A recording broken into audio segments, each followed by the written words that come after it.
Good day, good day, good day, everyone. Welcome to Morning Sip with Red Melissa. I am Red Melissa. And on today's show, we are jumping back into what we were talking about yesterday with the creative series as we have been unpacking Julia Cameron's four basic tools that she talks about in her Artist Way teachings. So I'm going to quickly recap the first three, and then I want to spend a little bit more time with number four, which is not in the Artist Way, and it's not in um, the second book of the Artist's Way, which is Finding Water, which is a book I'm reading now. She talks about it in her latest edition of the Artist's Way, which is called Living the Artist's Way. Living the Artist's Way. She presents it alongside her other three basic tools. So, what are the basic tools? Real quick: morning pages, which is stream of consciousness writing, 8.5 by 11 paper, handwritten stream of consciousness, a brain dump. You're just dumping whatever's on your mind. No judgment, no analyzing, no correcting. You're just dumping whatever's on your mind first thing in the morning. Two, artist date, which Julia says is one of the challenging ones that people seem to have a challenge with for because it's in the realm of play. And we do really good with work, but when it comes to play, we ain't so good with that. So taking yourself on an artist date, it could be anything with yourself, no company, something fun. It could just be a couple of hours. It could be something as simple as coloring, playing jacks, something as fabulous as going on an artist date to another country, for example. So that's two. Three, walking. Walking, taking at least one nature walk a week for at least 20 minutes. Again, with yourself, no company, no dogs, no listening to anything. You are just open, you're listening, you are tuning in, connecting with yourself, with nature, the universe. 20 minutes, a nice, quick pace walk, right? And that takes us to number four, divine guidance, which I started talking about yesterday. And divine guidance is probably my most favorite of her four basic tools because it's something that I've been doing in my life for a really long time. And I love the way that Julia Cameron talks about it. I might have said Julia Roberts earlier, I don't know. But Julia Cameron, who is the author of The Artist's Way, which was published over 30 years ago. And it's probably one of her most um, famous books. So, the reason why I wanted to continue with the divine guidance today as part of the creative series is because at the end of yesterday's show, I looked down at the book and this sentence popped out at me. Our guidance is straightforward. Our guidance is straightforward. And I'm a spiritual life coach. And one of the questions that I often receive from clients is when I give them this work of divine guidance, tuning within, listening with your spiritual ears, right? When I give them that as an assignment to do, to incorporate into their daily practices, oftentimes they share, how do I know it's divine guidance? How do I know that it's just not my ego? How do I know if it's just not me talking to myself? Because there's always chatter going on. How can I distinguish between the voices, right? And I'm using voices, So for some of us, it's audio. For some of us, it's visual guidance. For some of us, it's writing. Because what Julia talks about with divine guidance is writing for divine guidance, which is a powerful tool. For me, I speak. Most times I'll speak for divine guidance and I'll write for divine guidance. It comes through for me in both forms. So if I'm doing my walk, I'll ask for divine guidance around something that I might be working on, and I'll get what I call the download, right? Or I'll get like some direction, go this way, go that way, and I listen and I take action, which is important with divine guidance because we receive guidance. We receive divine information. We receive and we don't take action. We don't take action. And I know there are many instances in my life where I have not taken action from simple things, simple things. You know, your intuition speaks to you, right?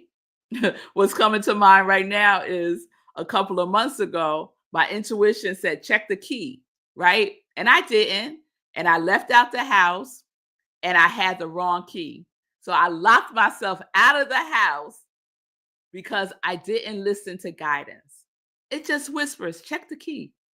And I was like, I gotta go. I was in a rush. I gotta go. And what happens? Locked out. Locked out. Now where I'm going, I can't go nowhere because I don't have my car keys. I don't have my house keys. Where am I going? So we listen and we take action. So I want to share a couple of other things from divine guidance with you today. And one of the things that um, I just want to spend a little time talking about is discerning divine guidance voice and discerning your ego or even y'all, someone else's voice. Someone else's voice. Is that your mother's voice, your daddy's voice? Is that some teacher's voice? Whose voice is that? Whose voice is that? That ain't your voice. It's some voice from the past, right? So discerning is very important. And the best way to discern is going within, feeling what you are feeling. Because the voice of God, that divine guidance, feels a certain way. It feels a certain way. And you need to get familiar with what that feeling is for you. Because what it feels like for me can be very different from what it feels like for you. And you discover that through practice. Why? Because practice makes progress. Practice makes progress.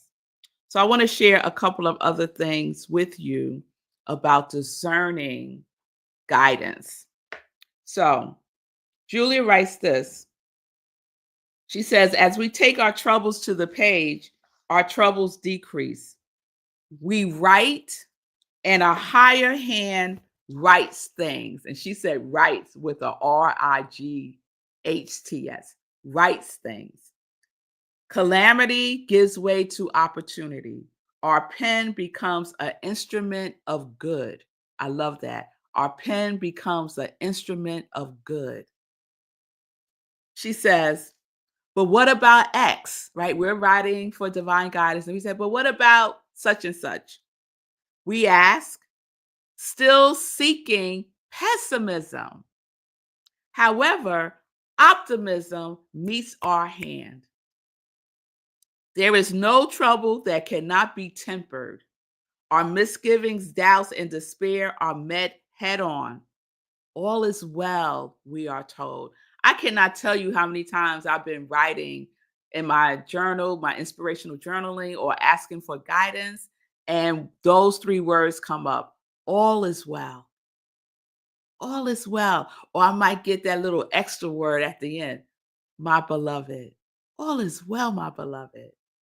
And that feels a certain kind of way, right? I'm clear that this is from, as Julia Roberts says, higher forces, my ancestors, my God, my guardian angels, that spiritual realm, right?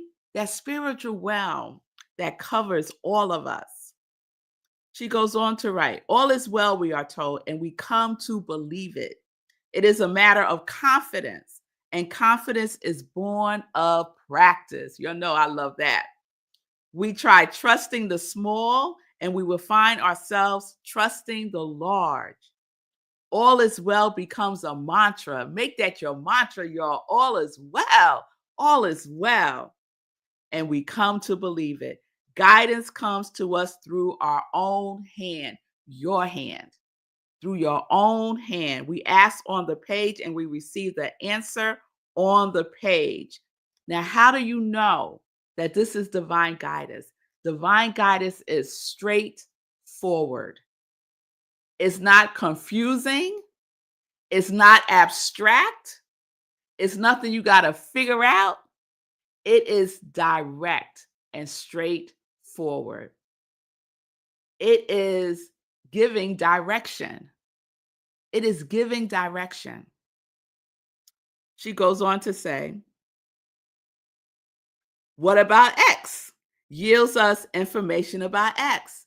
Ask for something specific for guidance on, and you will receive guidance on that specific thing.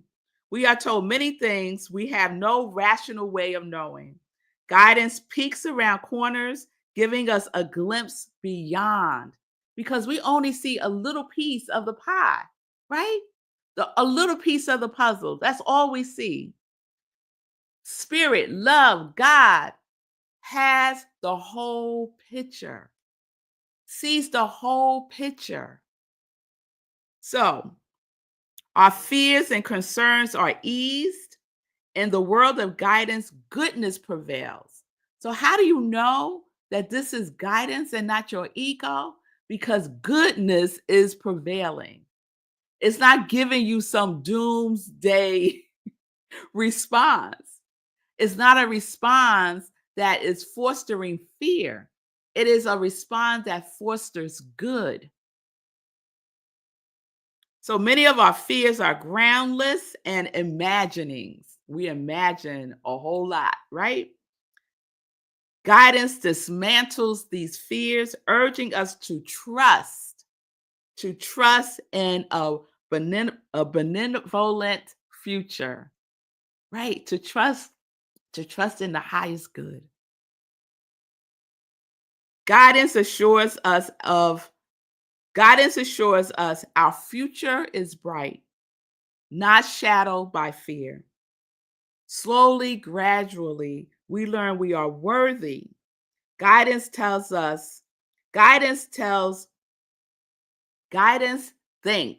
well of us, and we strive to do the same. In time, what about X becomes drained of drama. Our guidance has offhand optimism, and we come to trust it. Writing our guidance out, we reread it for reassurance. We hear our guidance over its and its kindly tone sink in. How do we know that it's guidance and not our ego? Listen and feel into the tone of what you're hearing. The voice will be kind and loving. It will not be harsh. It will not be making you feel bad or feeling negative about yourself. So listen and feel into the feeling tone. Does the feeling tone have like a little edge? Whose voice is that? Is that your third grade teacher voice telling you that something's wrong with you because you left-handed? That was the voice that I used to hear, that I couldn't get anything right because I wasn't right-handed, right? So we discern feeling into it. What is the feeling tone? Is the feeling tone kind and loving? I want to share a little bit more. Then I'm going to check in with y'all. Of course, we can pray for guidance, and not put our requests in writing. Of course we can, right? Prayer is another tool that we can use. Which Julia said, but there is something in the act of writing that readers that renders the guidance we receive somehow more real. There's something in the power of writing. I will always agree with that. There is something in the power of handwriting, asking for divine guidance, inspirational journaling, writing it out. It activates. Our whole vessel is engaged. Our brain, there's a neurological um, activation, deep activation when we are handwriting. She says, it is our hand moving across the page, but our hand is an instrument in the hand of God. Oh, just lean into that, right? Your hand is an instrument of the hand of God. Your hand is an instrument of the hand of love. How do you discern if it is guidance or your ego? What is your hand writing? Is it writing love or is it writing fear? We get to discern that. We take down the words we hear and are often astonished. There is a wisdom apparent that is not our own. We sense that guidance takes the long view where we, short sighted, see the short. She goes on to start talking about how she has used guidance over 30 years and talks about how it is a tool that she used to maintain her sobriety. So you may not know Julia Cameron's backstory, but part of her backstory is she's a recovering alcoholic. She's been sober for many, many years, and she suffered from depression and anxiety and has been hospitalized for that. So if you're thinking, right, because some folks have shared, I can't write because it activates this feeling of depression. Julia knows what you're going through because she has written herself through it, along with other support that she has received over the years. So we can write no matter what. We write through it. We write, I feel depressed. We write, I feel so anxious about writing. We write it out and we continue in that practice and we seek divine guidance to support us, Julia says that I want to share this. She says, what about X? So X is whatever you're asking divine guidance for. What about X query and our guidance responds not only to X, not only to what you're asking about, but about another issue that's been editing in your subconscious mind. So something that's been lingering in your subconscious mind, something that you may not even be aware of, that's just hanging out, causing block and resistance and fear. She says, I ask for help with my writing, receive it, and hear the additional note. Your sobriety is solid. A sober alcoholic for 22 years now. That's what Julia's sharing. I had not realized that my sobriety remained for me an issue. Guidance, wiser than my conscious self, kept track of my years of sobriety and my need to remain conscious myself. That my sobriety is solid comes to me as welcome news. Guidance tutors me in my priorities. Guidance tutors us in our priorities. What is most important? We may think that we know what's most important, but then divine guidance gives us insight into what's really important. And if you're a recovering alcoholic, knowing that your sobriety is solid is of great importance to have that reassurance, right? I'm going to share two more things and then we're going to check in. One of the most important things in discerning if it's your ego or if it is the divine guidance is that guidance is always present. Guidance is all knowing. Our ego is not all knowing. Our ego knows the past. Our ego is attached to things. Our ego is what's important to our ego is that we're right. Is that we're right. Right? So we can discern. We can discern. So guidance is omnipresent, ever ready to guide and guard us. Opening our minds and heart to guidance is an act of will. And I would say it's an act of willingness, to have a willingness to be guided. So are you willing to be guided? And guided we will be. So all we need is a willingness to be guided. And guided will we be. Be available for guidance, and guidance will show up. Why? Because guidance is always present. Wherever you are, guidance is. The last thing I share, the more we practice, because I also get with my clients sometimes, I wrote it out and nothing happened. I didn't hear anything. I just kept writing about whatever, right? Practice, practice. Because it may be quite some time that you've even spent some time with the presence, right? So practice. The more we practice asking for guidance, the more normal it seems. We find ourselves relaxing. We begin to trust the flow of guidance, and further guidance comes to us. Do not worry that you are off kiltered. We are tutored. Instead, trust.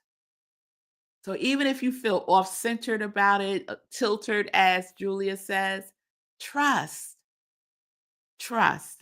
The last thing I'll share, pen in hand, we transcribe the guidance we are given. Better than merely remembering, we write out our direction. Now we are able to read and reread our guidance. The words on the page sink into our psyche, sink into our consciousness, and we find ourselves led gently and well. You know that it is divine guidance and not your ego when you are led gently and well. Gently and well. So we know the qualities of our divine guidance. It directs and it informs. It's straightforward. It's kind. The tone is loving. It thinks well of us. It's reassuring. Goodness prevails. It's omnipresent and all knowing. And it dismantles fear. It dismantles fear and it activates, highlights, illuminates love. Your ego does not do that.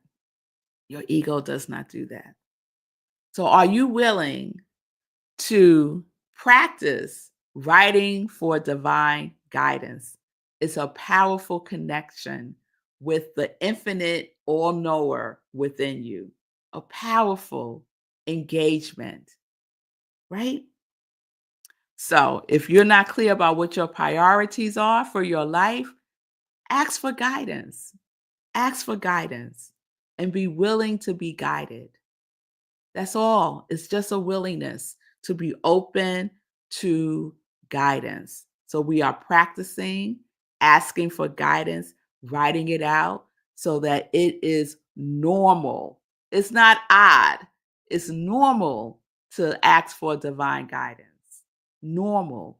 and you'll find your tribe, right? Because when you talk about like I got the download and divine guidance told me that, and people looking at you like they ain't your people. That ain't your people. So Julia talks about that as well, like having your tribe, right? Where you can have a conversation about, like I did last night with Sekou, about having a dream and in my dream being consulted about something. That is divine guidance. Sekou didn't say, dreams don't mean nothing. No. He was like, what else? What else? What else? What else happened in the dream? Right?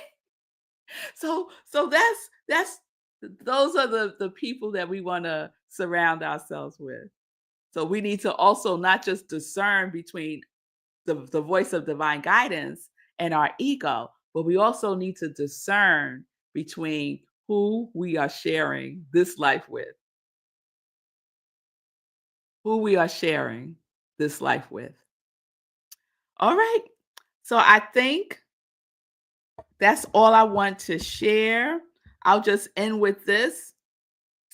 I had a whole series about the ego. So check that out. You can go to the week of January 24th. It's a whole ego series about the ego, how you can recognize the ego. And a lot of what I shared was from Eckhart Tolle's book, A New Earth, one of my favorite books. He talks a lot about the ego. Eckhart Tolle talks mainly about the ego. And some of the things that he says is that the egotic mind is completely conditioned by the past. It has attachments to things. It's attached to the story. It loves to make other people wrong. It complains and it is reactive. So where are we? We are still in our no complaint fast. And I confess I have slipped up a couple of times and I forgive myself and I keep it moving. So we're still not complaining. We're in our complaint free, complaint fast, no complaining. We are practicing these basic tools, morning pages, artist day, writing, asking for divine guidance, writing it down. We are in the beginning of April, so we are also setting our intentions for April and our completion and creations tools that we use. So the end of the month, we assess March, and the beginning of the month, we set our intentions for the new month. So ask for guidance for your intentions for this month. That's a great way to practice. A great way to practice. All right. So let me check in. Oh, I went in, y'all. I went in today, but I hope that was helpful, Shay. It's good to see you, Mommy. Hey, Linda. It's good to see you. Hey, Patty. It's wonderful to see you. I love that right things. Yes, right things. Exactly. Divine guidance. Sometimes it's a simple knowing. Oh, yes. How sweet is that? Sometimes a feeling, intuition, or so I would change coincidence from synchronicity. It is synchronicity. It is that God wink, right? Patty shares, all is well. I need to hear this today. Me too, Patty. I needed to hear it today too. Yes, your divine guidance is not going to give you a doomsday response. Yes, Stacy, I'm glad it was helpful to you as well. Helpful to discern the feeling of this divine guidance. That is like a key takeaway that I really offer you today. Be familiar with the feeling of divine guidance. Yes. Fee King said, I am willing to write for divine guidance. Yes, yes, yes. It is so good. Sekou said, your dreams be doing it. Yes. My dreams do be doing it. And Fee said, I'm digging this series. Thank you, Fee. Thank you, everyone, for joining me today on Morning Sip with Red Melissa. I'll share joy news tomorrow. I will just end by saying, please support my ministry of joy by subscribing to my YouTube channel, liking this episode, sharing it with other people, supporting my joy merchandise. I'm rocking my Live Life in Joy t-shirt today. Comes long sleeve, short sleeve. I have a Sip Joy mug, so you can sip on joy all day. I have joy, joy, joy socks so that you can have your feet feeling happy all day. So check out my merchandise, my joy merch at Etsy. There's some of my tribe wearing t-shirts, socks, mug. So if you're on Facebook and YouTube, you can see that. If not, go to I am Red Melissa at Etsy and you will find my store there. So thank you for your support. Thank you for your love. Thank you for doing your work because I can't do it for y'all. Nope. Can't do it, don't want to either.